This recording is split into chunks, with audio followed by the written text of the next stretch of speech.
প্রথম ইনিংসে পাকিস্তানকে গুড়িয়ে দিল বাংলাদেশের বোলিং ইউনিট।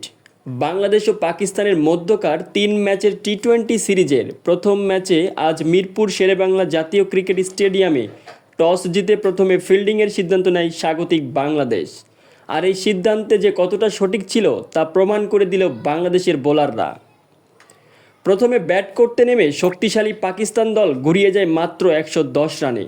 পুরো ইনিংস জুড়ে ছিল বাংলাদেশি বোলারদের আধিপত্য। পাকিস্তানের একমাত্র লড়াকু ব্যাটসম্যান ছিলেন ফখর জামান। 34 বলে 44 রানের গুরুত্বপূর্ণ ইনিংস খেলেন। বাংলাদেশের পেসাররা ছিলেন আগুনে মেজাজে।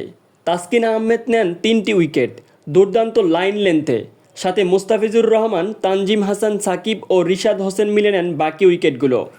পাকিস্তানের ইনিংস থামে 19 ওভার 3 বলে মাত্র 110 রানেই। এটি বাংলাদেশ বোলিং ইউনিটের একটি অসাধারণ সংগঠিত প্রদর্শন।